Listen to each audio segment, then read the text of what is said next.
Salut et bienvenue dans une nouvelle vidéo. Aujourd'hui, je vais te parler du budget. On va commencer par la chose indispensable pour tout filmmaker, sa caméra. Alors là, vraiment, c'est le plus gros conseil que je peux te donner. N'achète pas de caméra dès le départ.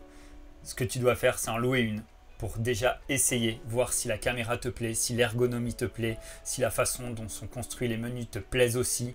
Voilà, c'est tout un ensemble qu'il va falloir regarder parce que la caméra, c'est un gros budget et c'est vraiment dommage de partir sur une caméra qui va pas forcément te plaire par la suite, juste parce que tu as vu une vidéo sur YouTube ou plusieurs vidéos même qui disaient du bien de cette caméra.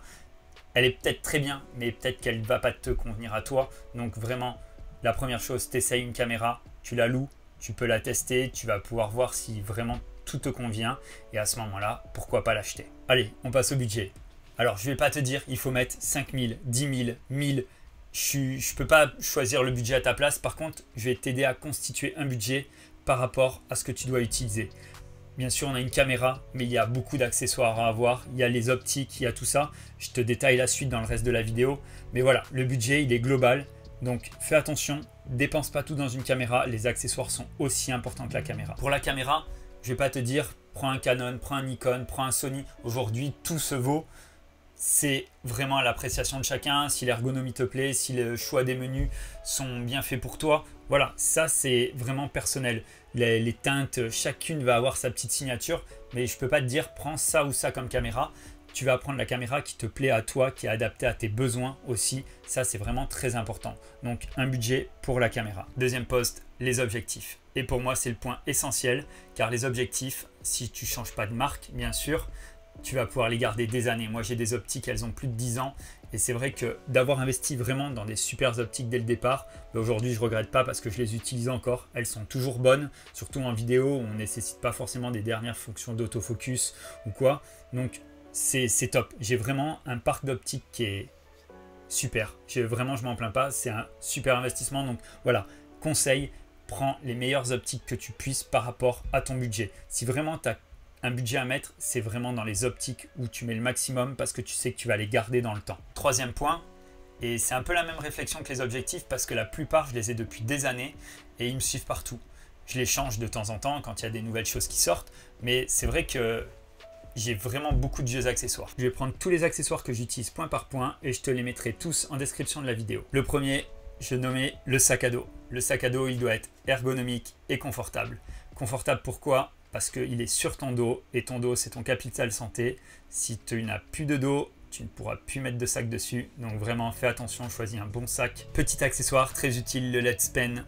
Le lens pen, c'est un petit pinceau qui va te permettre de nettoyer ton optique des poussières et des traces de doigts. Avec le lens pen, tu peux aussi accompagner une poire pour souffler. Elle va te servir à souffler les poussières de ton capteur, mais aussi les poussières de l'objectif. Un autre accessoire, les cartes mémoire. Vraiment, pareil, mets le budget sur tes cartes mémoire. Achète pas des cartes mémoire bas de gamme.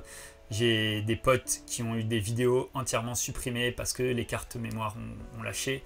Et vraiment, c'est pas cool parce que comment tu expliques à ton client qu'il va falloir tout refaire. Et par exemple, sur un mariage, c'est pas possible de tout refaire. Donc voilà. Point important, les cartes mémoire. Pour les cartes mémoire, bien évidemment, une boîte à cartes mémoire, ça va éviter qu'elles traînent dans ton sac et que tu puisses les perdre. On l'a vu dans la précédente vidéo, une charte de gris, comme je t'ai dit, c'est indispensable pour faire la balance des blancs. Un laserman, c'est un couteau multifonction.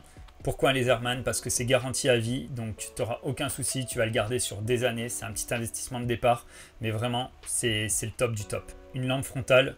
Pareil, très utile si tu as des tournages en début de soirée ou quoi, ça te permettra de rechercher facilement dans ton sac et surtout de ne pas laisser d'accessoires de caméra, avoir ta caméra quelque part autour et partir sans. Une minette, c'est un petit panneau LED, très utile. Un micro type Rode VideoMic Pro, ça va très bien pour la plupart des tournages, mais je ferai un chapitre dédié au micro. Un jeu de filtres avec l'indispensable, le filtre à densité neutre, des CTB et des filtres polarisants. Il y a plein d'autres filtres qui existent, mais ceux-là, c'est vraiment ceux à avoir dans son sac. Autre accessoire que j'utilise beaucoup, le trépied. Pareil, attention au trépied, il faut qu'il soit adapté au poids de votre caméra pour éviter d'avoir des saccades, pour éviter d'avoir quelque chose qui ne va pas vous convenir. Donc faites attention quand vous l'achetez. Achetez un trépied qui va avec le poids. Voilà, j'ai à peu près fait le tour de tout ce que j'utilise. Je vous laisse tous les liens dans la description et je vous ferai après la formation une vidéo What in my bag pour vous montrer exactement tout mon matériel. Merci d'avoir suivi la vidéo. Je te dis à demain pour une nouvelle vidéo et surtout, sois créatif.